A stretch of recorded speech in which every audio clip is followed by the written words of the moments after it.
Përshëndetje miq, ju përshëndet sot Mimoza Elezi. Sot është data 22 nëntor e vitit 2025. Sot festojmë 117 vjetorin e themelimit të alfabetit të gjuhës shqipe. Nuk do të cek në thellësi të alfabetit, ku shkruhet alfabeti, si u shkruhet alfabeti, kush mori pjesë në themelimin e shkronjave shqipe, sepse këto i dimë dhe të gjithë mediat flasin për këto.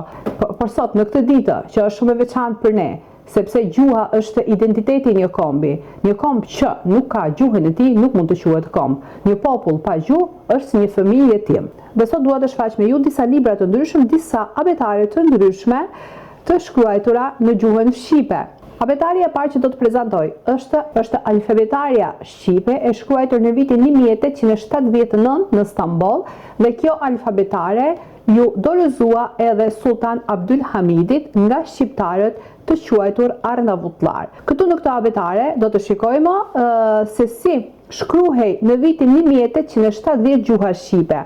Në fjalorin e gjuhës shqipe do të shikojmë që kemi edhe disa shkronja që i ngjasojnë gjuhës greke të sotshme.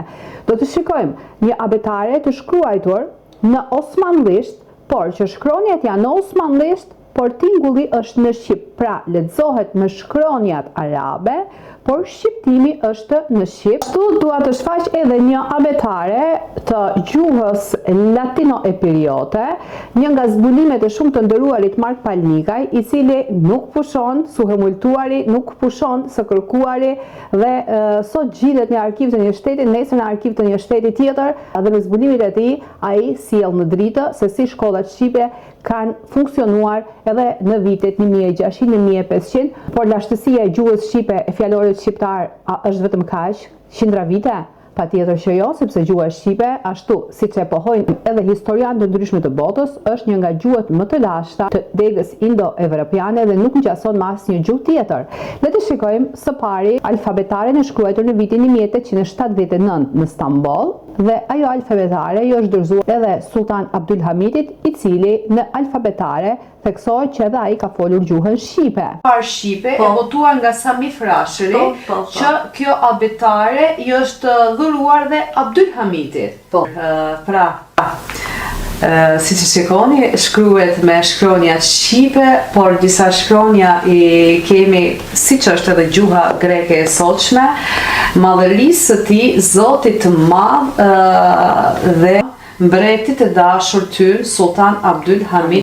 Le ta lexojmë disa faqe nga alfabetaria e gjuhës shqipe. Pra, këtu shikojmë shënimin se si shqiptarët asaj kohe ja kanë diktuar këtë alfabetare Sultan Abdulhamidit. Ky është kapaku i alfabetares dhe lexojmë: gjuhës së shqip. Kur e kush me mend të vet, mos mburret se ndije gjet padashun i madhi Zot. Flet pema, sleson dot. Naum Vythekuqi. Në Konstantinopol në vitin 1879. Tani të shikojmë një faqe tjetër po të këtij libri. Libri alfabetare gjuhës shqipe është përgatitur nga Shamsedin Sami Frashëri, Jani Vreto, Pashko Vasa e tjerë, dhe është botuar në Stamboll në vitin 1879. Një kopje e librit me kapak kadife të kuqe të shkruar me shkronja ari i është dhuruar Sultan Abdulhamidit të dytë, i cili ka ditur të flasë shqip. Në kapakun e parë të librit gjendet dediktimi për sultanin. Madhërisë së tij, Zotit të madh dhe mbretit të dashur tyna, Sultan Abdulhamid Hanit të dytë. Në kapakun e pasme të librit shkruhet i njëjti dediktim si më lart, por në osmanisht duke shtuar fjalën arnavutlar, pra shqiptarët.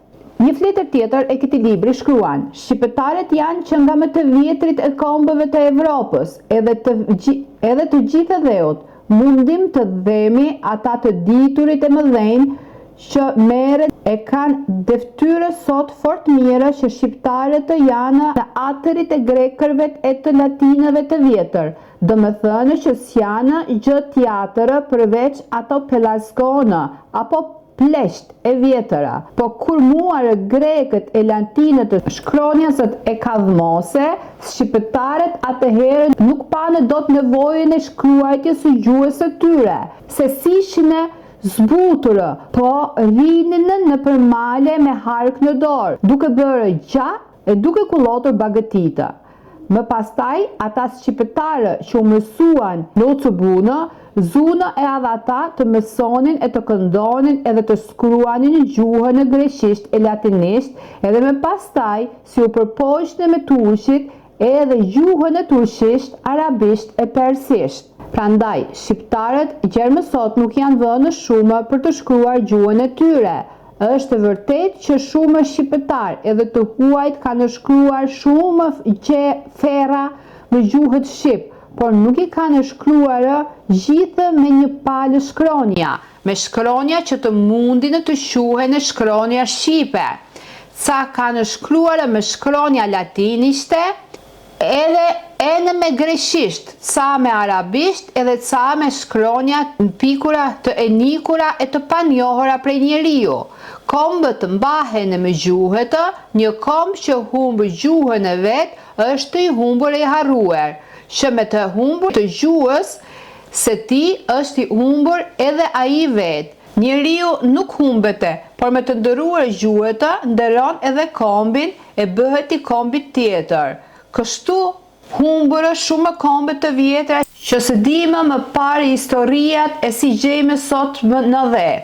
Është për të çuditur që s'ka ruajtur gjermësot kombi shqiptarve duke mos shkruar e duke mos kënduar gjuhën e tyre kur janë humbura ka që kombe që shkruanin e këndonin gjuhën e tyre si sirianë, kaldejasitë, finiqkasit, latinët e të tjerë. Po edhe shqiptarët sado që kanë ruajtur gjermësot nuk e kanë ruajtur të tërë, edhe nuk e kanë mbetur si kanë qenë. Gjithë ata që kanë mësuar historinë dinë se shqiptarët nuk kanë qenë gjithë jetën të ngecur në këtë copë vend që janë sot. Me lepere të lumës e ati vendi që i thonë sot Rumeli, e mena Balkanit, ka qenë shëmotis Shqipëri edhe njerëzit që kanë qenë mi të që nga Triesta e Gjermës Selanik kanë qenë shqiptare. Po duke mos shkruar e duke mos kënduar gjuhën e tyre, edhe duke mësuar gjuhërat e fqinjve të vet, kanë harruar edhe gjuhën e kanë ndëruar edhe kombin. Andaj, gjindën e sot shqiptare që s'dinë shqip, por flasin b***nja, me shkronja që të mundin të quhen shkronja shqipe. Ca kanë shkruar me shkronja latinishte, edhe me greqisht, ca me arabisht edhe ca me shkronja pikura të enikura e të panjohura prej njeriu. Kombët mbahen me gjuhët, një komb që humbë gjuhën e vet është i humbur e i harruar, që me të humbur të gjuhës se ti është i humbur edhe ai vet. Njeriu nuk humbete, por me të ndëruar gjuhët ndëron edhe kombin e bëhet i kombit tjetër. Kështu humbur shumë kombe të vjetra që së dime më parë historiat e si gjejme sot në dhe. Është për të çuditur që s'ka ruajtur gjermësot kombi shqiptarve duke mos shkruar e duke mos kënduar gjuhën e tyre kur janë humbura ka që kombe që shkruanin e këndonin gjuhën e tyre si sirianë, kaldejasitë, finiqkasit, latinët e të tjerë. Po edhe shqiptarët sado që kanë ruajtur gjermësot nuk e kanë ruajtur të tërë, edhe nuk e kanë mbetur si kanë qenë. Gjithë ata që kanë mësuar historinë dinë se shqiptarët nuk kanë qenë gjithë jetën të ngecur në këtë copë vend që janë sot. Me lepere të lumës e ati vendi që i thonë sot Rumeli, e mena Balkanit, ka qenë shëmotis Shqipëri edhe njerëzit që kanë qenë mi të që nga Triesta e Gjermës Selanik kanë qenë shqiptare.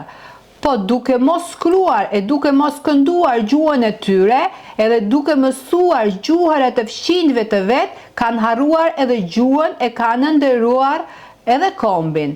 Andaj, gjindën e sot shqiptare që s'dinë shqip, por flasin bulgarisht, greqisht e turqisht, nga këto shqiptare.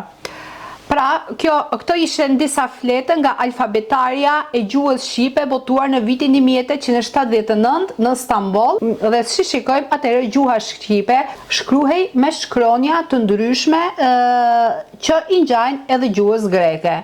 mos vallë kjo gjuha greke e sotme ka qenë gjuha e vjetër shqiptare pelazgiane? Ka mundësi.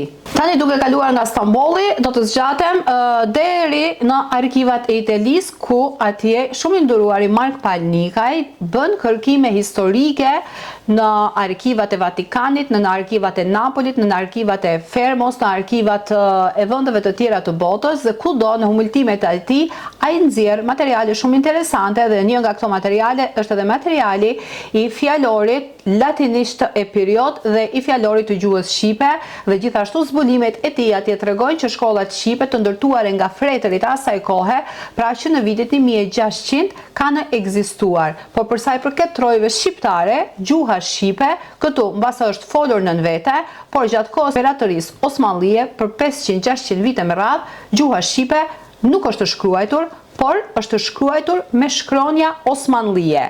Dhe tani pikërisht për ju do të shfaq një dokument ku gjuha shqipe shkruhet me shkronja osmanllie, por tingëllon në gjuhën shqipe.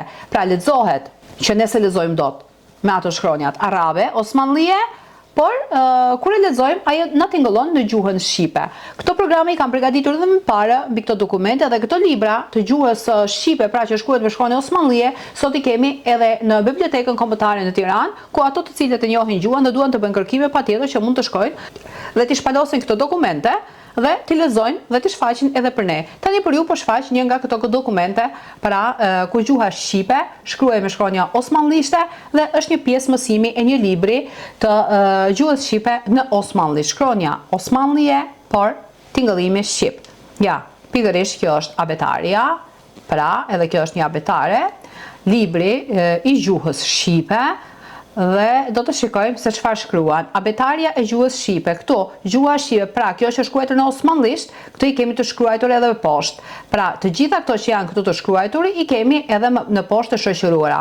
Këtë program e keni edhe në linkun tim, ku për ta parë dhe për ta lexuar më mirë mund të klikoni në videot e mia, pra gjuha shqipe me shkronja arabe, dhe aty e keni në një hapësirë të gjerë që i kam dhënë vetëm këtij programi. Pra miq, sot jemi në ditën e alfabetit, 117 vite nga shkrimi i alfabetit të ri të gjuhës shqipe, por siç pajmë dhe siç shikojmë, në fakt gjuha shqipe është më e lashtë, është më e vjetër, është një ndër gjuhët më të vjetra të Evropës, dhe patjetër që për gjuhën shqipe në arkivat të botës diku do të kemi edhe shumë të dhëna të tjera, por shpresoj që në të ardhmen të dalin në dritë dhe mos na ngeli gjuha shqipe që të festojmë 117 vjetor, por duhet të festojmë njëra vite të gjuhës sonë të ardhë. Gëzuar ditën e alfabetit. Përshëndetje të gjitha dhe një përshëndetje të veçantë për mikun tim zotin Mark Palnikaj, i cili me zbulimet e tij me të vërtet po na rënqetën çdo ditë më tepër dhe po presim çfarë do nxjerr Marku sot, çfarë do nxjerr Marku nesër. Edhe sot ai në këtë ditë kur neve festojmë ditën e alfabetit, ai gjendet në arkivat e Vatikanit dhe bën shpalosje të dokumenteve për të gjetur diçka më interesante që i përket historisë së popullit shqiptar. Edhe një herë gëzuar ditën e alfabetit. Gëzuar të gjithëve.